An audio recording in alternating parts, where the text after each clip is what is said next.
नमस्कार। यूपी मिश्रा का इनसाइड झारखंड की ओर से अभी मैं अपने ही आवाज़ से बोल रहा हूँ, लेकिन उनका प्रतिनिधि हूँ इनसाइड झारखंड का। आज मैं कोई विशेष बात नहीं करूँगा, सिर्फ कुछ बातें हम लोग आपस में शेयर करेंगे। I just want to share some feeling. जैसे किसी ने कहा कि आप अपने जीवन में जो कुछ अनुभव करते आए हैं वो थोड़ा 1 मिनट 2 मिनट भी बोल दीजिए तो एक बात है। एक हमारे फिजिक्स के विद्वान हैं विपिन जी, वो उनका आग्रह था। लेकिन देखता हूँ सर, मैं आपसे ज़्यादा पढ़ा लिखा नहीं हूँ। आप फिजिक्स के विद्वान हैं, मैं तो सिविल इंजीनियरिंग ही पढ़ा था, बहुत कुछ स्कोप नहीं था। लेकिन जो सनातन विद्या है उसका ज्ञान अपने आप में परिपूर्ण है, उसको किसी रिसर्च की ज़रूरत नहीं है। बहुत सारे लोग अपना नाम लिखते हैं और वो नीचे लिखते हैं रिसर्च स्कॉलर ऑफ ज्योतिषा, और ये वो बात, ये सब थोड़ा खटकती है, आंखों में खटकती है, कान में भी खटकती है। ज्योतिष अपने आप में संपूर्ण है और इसमें जितनी चीज़ें ऋषियों ने देवताओं ने कही हैं उनसे परे कुछ नहीं है, इसलिए इसमें रिसर्च करने का गुंजाइश किसी को नहीं है। यदि गुंजाइश है तो वेद में भी रिसर्च करने का कुछ गुंजाइश हो सकता था। तो कुछ ऐसे ग्रंथ हैं जिनके ऊपर में आप कुछ कमेंट नहीं कर सकते हैं, लेकिन आप उसमें डूब जाएं तो आपको गहरे पानी में जाकर के कुछ निकाल सकता है। जैसे हम लोगों की अपनी जिज्ञासा बनी रहती है कि मृत्यु के बाद क्या होगा, व्हाट इज द फॉर्मेट, क्या पाना है, या मृत्यु देखा भी कैसा जाएगा, या पिछले जन्म के बारे में भी हमको जानना है तो कैसे जानेंगे। मृत्यु तो होगी तो फिर तो जब जन्म लूंगा तो ये जन्म पिछला जन्म होगा। बहुत बहुत सारे मंथन हैं, बहुत सारी बातें हैं, बहुत सारी चीज़ें हैं जिस पर मैंने बरसों अनुभव किया, पढ़ा। देखिए, मैं जब तक किसी भी चीज़ को 100-150 कुंडली में जब तक मैं ढाल नहीं देता था तब तक मैं किसी कंक्लूजन में नहीं आता था। मेरे अपने हाथ में जितनी किताबें हमने पढ़ी है, कहीं कहीं पर हमने लिखा है, I disagree with writer, author. I don't disagree with the rules, but I have written I disagree with the author. Author ने उसको जिस ढंग से पेश किया है वो सही नहीं है। जैसे त्रिकोण जो है, पराश्रय सिस्टम का जो त्रिकोण है वो बहुत ही अद्भुत चीज है। केंद्र त्रिकोण ये मर्म स्थान है, बिल्कुल मर्म स्थान है। यहाँ चोट लगेगी तो फिर छाती में चोट लगी तो लग गई चोट, उसी तरह से मर्म स्थान है। और त्रिकोण जो है इक्विलेटरल ट्रायंगल के हिसाब से बनता है। लग्न और 5th हाउस को सेंटर कर दीजिए, 9th हाउस को सेंटर कर दीजिए, स्ट्रेट लाइन से जोड़ दीजिए, and then you will find some triangle like this. Top is लग्न, then this is the 5th, past and future. लग्न को हम लोग वर्तमान जीवन कहते हैं, तो विगत जीवन भी तो कुछ होगा। तो 5th हाउस इज अ विगत जीवन। इस विगत जीवन के प्रभाव से उसमें जो कुछ हुआ है उसके हिसाब से हमने ये वर्तमान जीवन पाया है, और इस वर्तमान जीवन के क्रियाकलाप से मनसा वाचा कर्मणा के जरिए फिर हमारा ये भविष्यत काल आएगा, फ्यूचर आएगा। जैसा मैं इस जन्म में कर्म करूंगा तो फिर मेरा भविष्य वो निर्धारित करेगा। इसलिए लग्न को जन्म काल present tense, fifth house mid point को पास्ट लाइफ और नाइन्थ हाउस का मिड पॉइंट को फ्यूचर हाउस बोलते हैं। तो लग्न को तो तब ना आप समझेंगे जब आप फिफ्थ हाउस को समझ लिए हैं, कारण कि फिफ्थ हाउस के कर्मों के ऊपर ही, फिफ्थ हाउस के एनालिसिस के ऊपर ही ईश्वर ने आपको वर्तमान जीवन में जन्म दिया है। पिछले जीवन में जो भी आपने पाप पुण्य या अपुण्य जो भी किया है, मनसा वाचा कर्मणा, that has led a prepare ground for your present birth. आप देखिए किसी व्यक्ति की कुंडली में कर्क लग्न की कुंडली है, उसमें 4 नंबर पड़ा हुआ है लगन में, कुछ तो बात है। उसमें गुरु ही उच्च है, सारे देवताओं के गुरु वहां पर आपके शरीर में उच्च के हो गए। आपका पिछला जन्म में कुछ तो बात है। यदि किसी के लग्न में 12 नंबर हो और वहां शुक्र है, तो आपका जो वैभव है, जो धन है, जो संपत्ति है, जो आनंद है, जो उपभोग करने की चीज है, वो अलग है, अलग है। ये यदि किसी के कुंडली में लग्न में 6 नंबर लिखा हुआ है, वहां पर बुध है,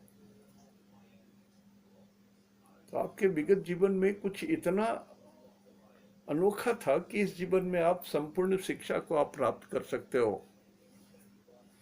किसी भी शिक्षा को आप समाहित कर सकते हो।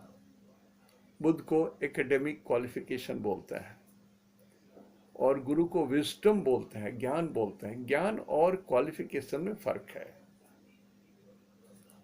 ज्ञान पिछले जन्म के कर्म के संस्कारों के द्वारा भगवान मन में उपजाते हैं।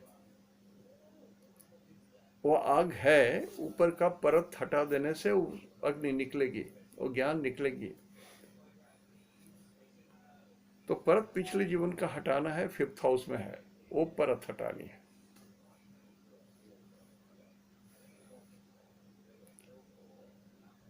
आप किसी को देखेंगे कि किसी के लग्न में 1 नंबर है, वहीं पर सूरज भी है, उस व्यक्ति की जीवन शैली एकदम अद्भुत है, अलग है, अद्भुत है। उसके सिर में केस कम होंगे, लेकिन फेमस बहुत होगा, बहुत फेमस होगा। तो कहीं न कहीं तो कर्म, पिछला कर्म जो है वो प्रभावित करता है वर्तमान जीवन में जन्म लेने के लिए। और ये जन्म पेट के अंदर, माता के अंदर में भ्रूण वीर्य और रज मिलकर के जन्म देते हैं। पहले महीने में बिल्कुल वो कलल होता है, मिल जाता है, वीर्य और रज मिलता है। दूसरे महीने में वो सॉलिड होता है, पिंड बनता है। तीसरे महीने में भगवान उसे मार्क करते हैं, तो उससे अंकुर निकलते हैं, हाथ पैर निकलते हैं। इस तरह से मनुष्य के जन्म की प्रक्रिया है। माता से कुछ मिलता है, पिता से कुछ मिलता है, भगवान निर्माण करते हैं तो माता पिता से भी कुछ लेके करते हैं, और किसी खास ग्रह से रॉ मटेरियल लेते हैं। जैसे मान लीजिए किसी का लग्न 1 है, तो भगवान उसको जन्म देने के लिए मंगल ग्रह को आधार बनाया, और मंगल में जो तत्व है, भूमि है, मिट्टी है, जिससे मनुष्य को बनाना है, इस लोथड़े को बनाना है, मांसपिंड को बनाना है, वो मंगल ग्रह का है। सुनने में अजीब लगेगा, इसलिए वो जो तुलसी का पौधा इस मंगल ग्रह से निकलेगा, उसके अंदर में एक अलग गुण होगा। मनुष्य को तुलसी का पौधा मान लीजिए या सीधा मनुष्य समझ लीजिए तो मंगल होगा। मंगल को सेनापति बोलते हैं, वो शूर वीर यशस्वी होगा। मान लिया आपके लग्न में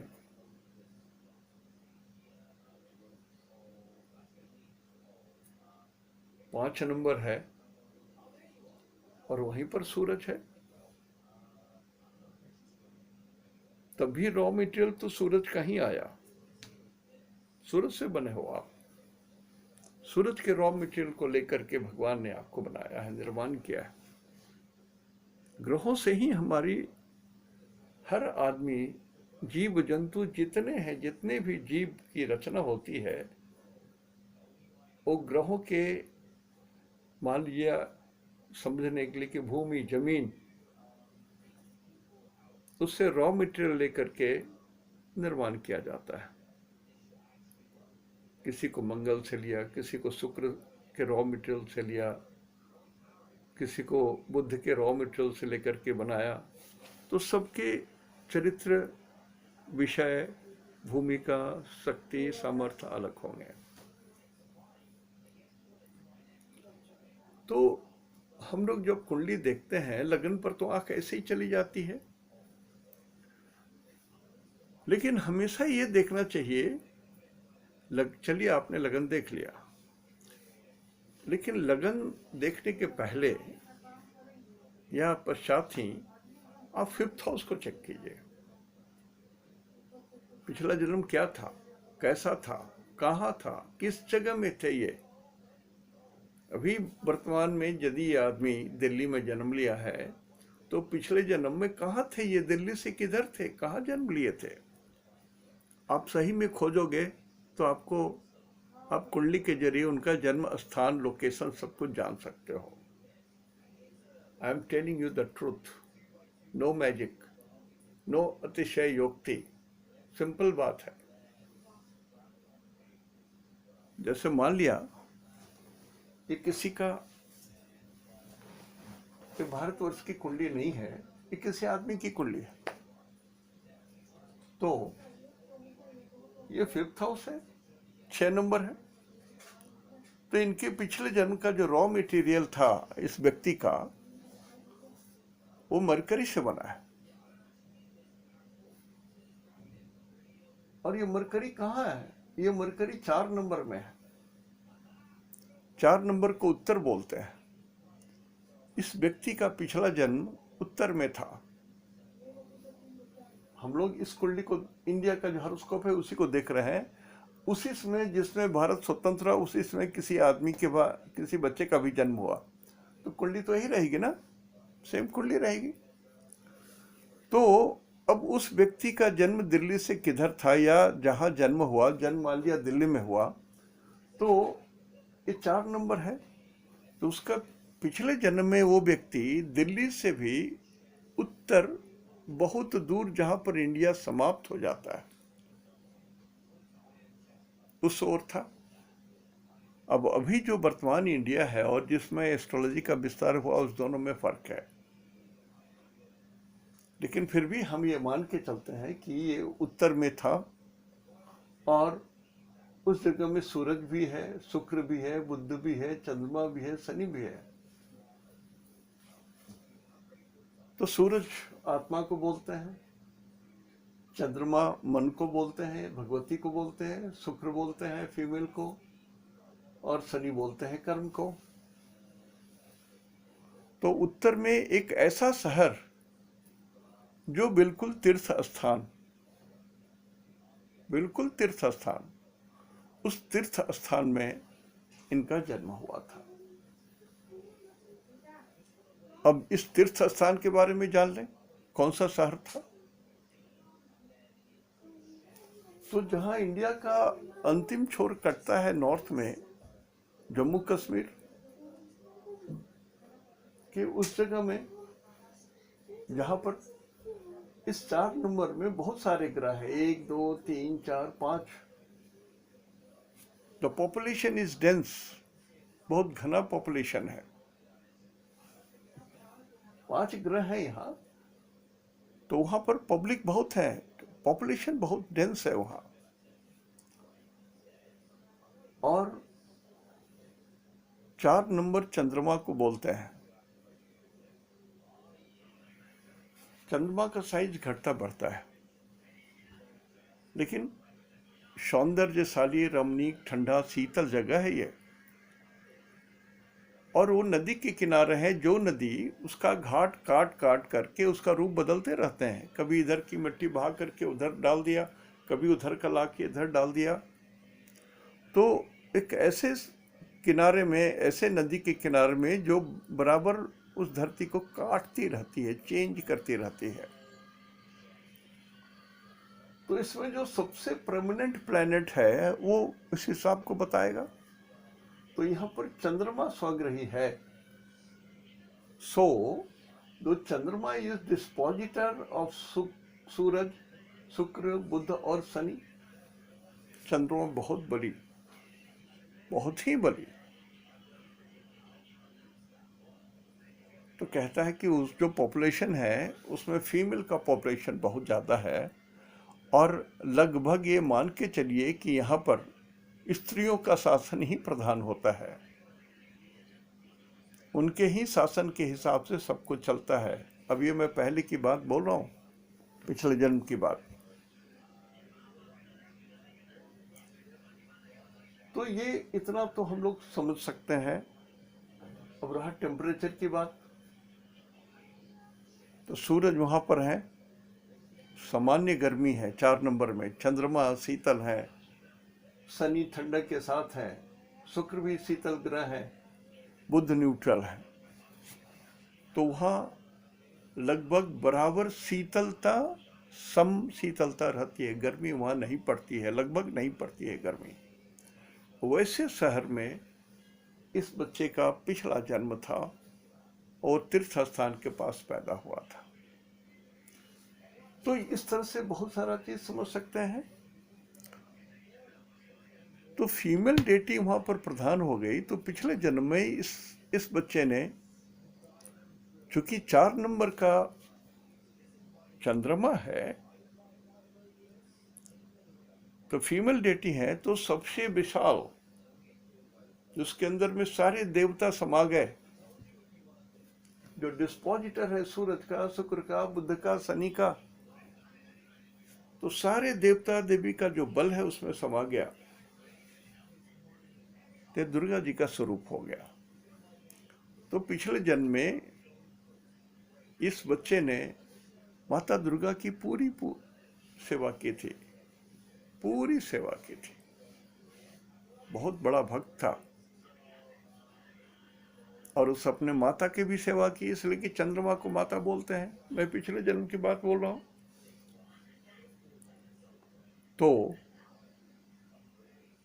27वें साल के बाद इस जीवन में जब इसकी उम्र 26 साल बीत जाएगी और 27वें में प्रवेश करेगा, तब उसके जीवन का टर्निंग पॉइंट आएगा पिछले पूर्व पुण्य के हिसाब से। पिछले जन्म का पूर्व पुण्य जो है, इसके साथ 27वें साल में ये दिखाई देगा। अब वो पूर्व पुण्य है जो अक्षय है। अब उसमें दशा अंतरदशा कैसे भी चलती रहे, इसलिए मैं बार बार बोलता हूं कि हमेशा दशा अंतरदशा को मैं बहुत महत्व नहीं देता।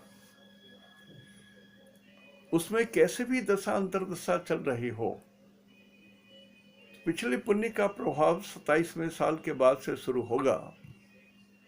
तो ये बच्चा 27 साल के बाद निश्चित रूप से राइज किया होगा।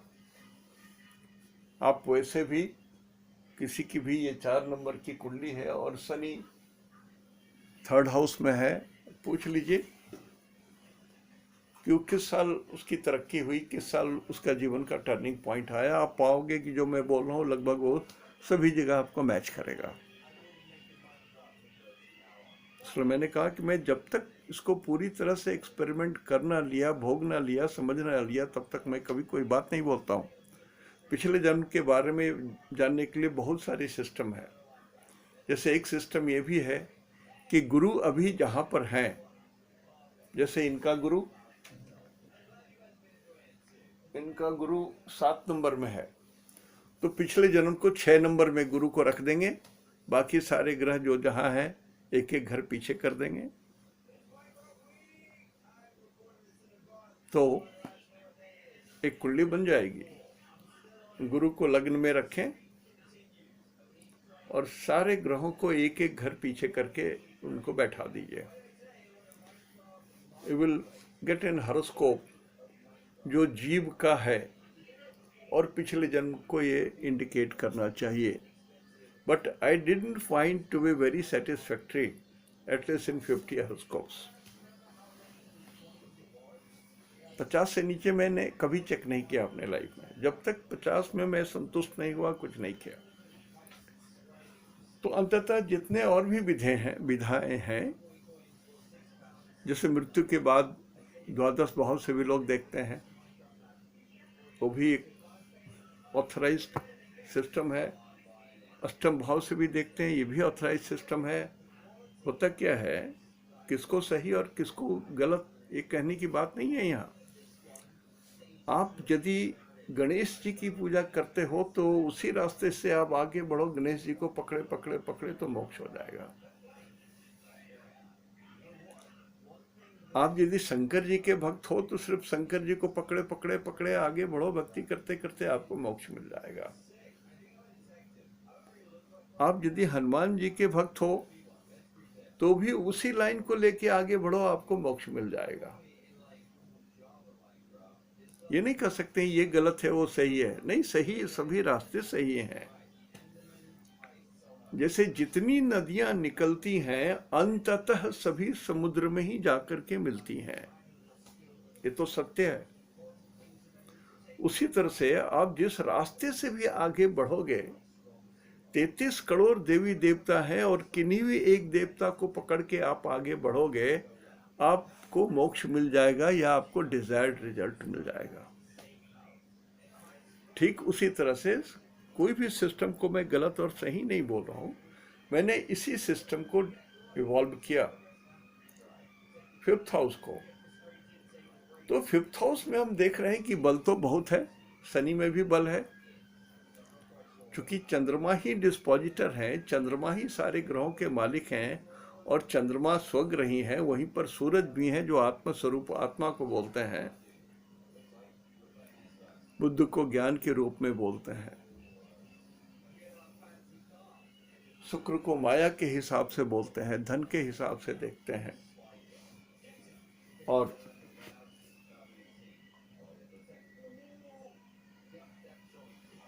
चंद्रमा तो माता है खुद। तो यदि इसको हम लोग पूरा एनालाइज करेंगे तो हम लोग 10 किलोमीटर तक के रेंज में पहुंच जाएंगे कि एक टेम्पल, एक तीर्थ स्थान है जहाँ पर फीमेल डेटी की प्रधानता से पूजा होती है, और वो मंदिर बहुत पुराना है, बहुत बहुत बहुत बहुत पुराना है। क्यों बोल रहा हूँ? इसलिए कि शनि है। शनि जो है पुरातन चीजों को, पुरातात्विक चीजों को बोलते हैं। और उसी मंदिर के 10 किलोमीटर रेंज के भीतर में इनका जन्म हुआ है।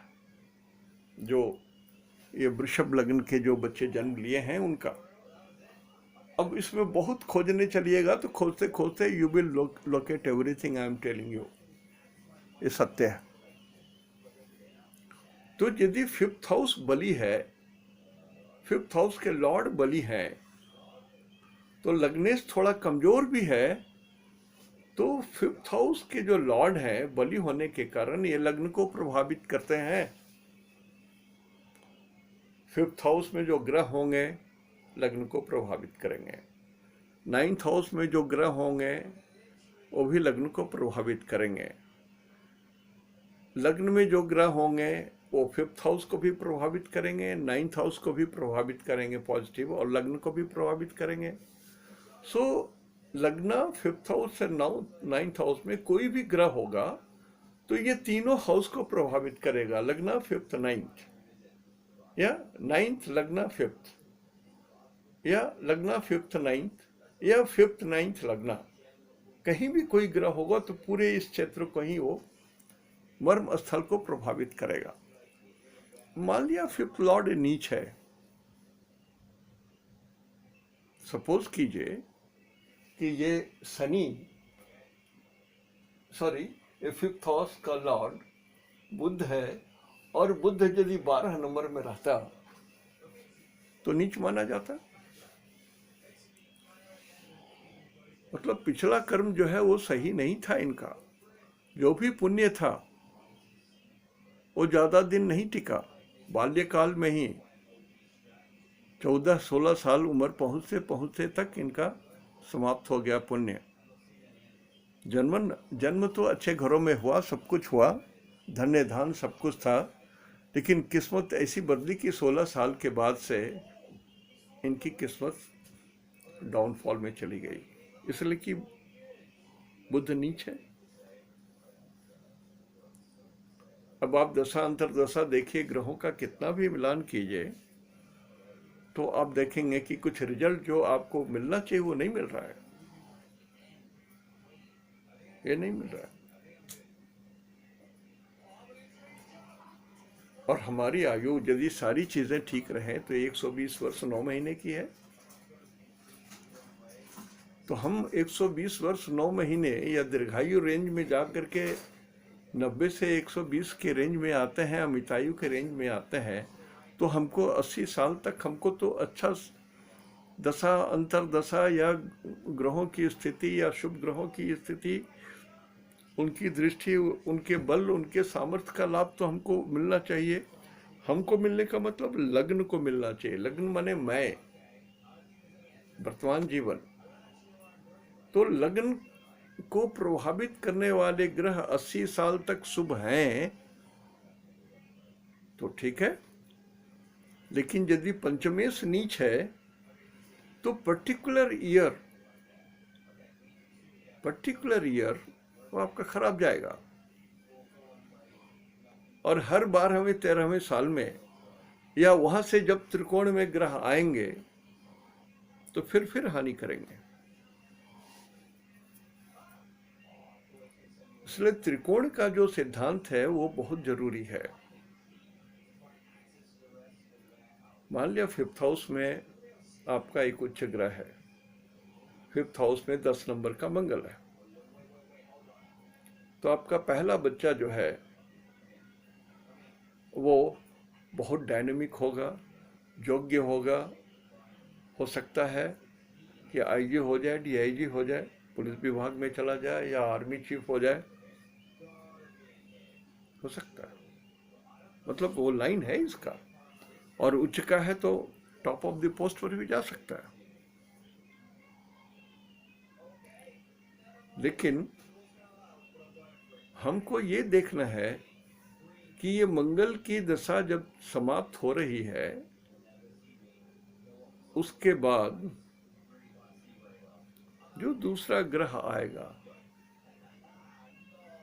मंगल के बाद राहु आते हैं 18 साल के लिए, राहु का वर्गीकरण करना पड़ेगा कि राहु शुभ है या अशुभ है। राहु है लेकिन शुभ है या अशुभ है। तो जब हम देख रहे हैं कि क्लासिफिकेशन के बाद यदि वो शुभ है राहु, तो हमारा आने वाला भी 18 साल तक ठीक जाएगा। और यह कहता है कि पिछले जन्म का दम तो है, माता काली ही तो इनके फेवर में है। इन्होंने इतनी पूजा की भगवती दुर्गा की, तो इनकी आयु क्षीण होने वाली नहीं है। जैसे माता ने राक्षस को मार दिया, 3 राक्षसों का और लोगों का वध किया, उसी तरह से जमराज भी आपको जल्दी टच नहीं कर पाएंगे यदि आप भगवान के माता के शरण में हैं। तो वो पिछला बैंक बैलेंस था आपका। अब इस जन्म में आपके बैंक बैलेंस जो है वो क्या रहेगा, ताकि अगला जन्म कैसा जाएगा। तो लग्न को देखेंगे, लग्न आपको क्या क्या अलाउ कर रहा है। लग्न आपको ज्ञान दे रहा है, पढ़ने को प्रेरित कर रहा है, सद्मार्ग में जाने को प्रेरित कर रहा है, भलाई करने में प्रेरित कर रहा है, दूसरे की सेवा करने को प्रेरित करता है, दया, माया, करुणा, श्रद्धा, प्रेम, बाकी सारी चीज़ों का जो गुण है सारे आप में वो लग्न दे रहे हैं, रिसीव कर रहे हैं कि नहीं। तो ये सारे चीज़ को देखना पड़ेगा कि लगन को कौन रिसीव कर रहा है। सुख या दुख या छल कपट माया धोखा क्या रिसीव हो रहा है शरीर को, लग्न को। और यदि आप ईश्वर भक्त हैं, दृढ़ मस्तिष्क के हैं, तो आप सारी चीज़ों को छोड़ करके, जैसे कल हमने कहा था कि भगवान सुंदरकांड को पढ़िए, और एक श्रीमान जी ने कहा कि मैंने तो पढ़ लिया सुंदरकांड, रोमांच हो गया शरीर में। मैं सही बोलता हूँ, ये बड़ा सत्य चीज है, आप इसका अनुभव कीजिएगा।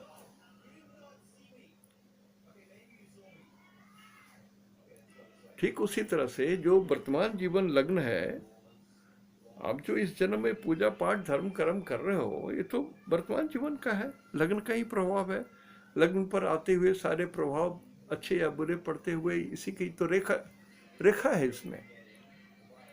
तो हियर द आपका जो भविष्यत काल जो इंडिकेट कर रहा है 9th हाउस, यहां पर 9th हाउस में शनि है,